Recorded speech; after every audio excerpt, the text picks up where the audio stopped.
Onalar bayrami deb nomlangan kun 8-martni nishonlashning hukmi nima? Uni nishonlash joiz emas, chunki musulmonlarning ikkita bayrami bor xolos. Ular Idul Fitr, Ramazon hayiti va Idul Adho, Qurbon hayiti bayramlaridir.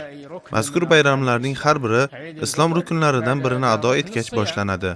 Idul Fitr, Ramazon hayiti ro'za ruknidan keyin boshlansa, Idul Adho, Qurbon hayiti haj ruknidan keyin boshlanadi. Musulmonlarda mazkur ikkita bayram bor xolos.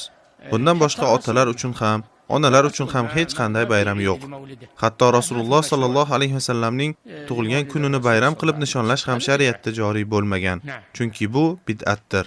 Modomiki Rasululloh sallallohu alayhi vasallamning tug'ilgan kunini nishonlash mumkin bo'lmas ekan, endi boshqa odamning, xoh u hurmatli odam bo'lsin, xoh vali, xoh davlat rahbari bo'lsin, uning tug'ilgan kunini nishonlash qanday joiz bo'lsin?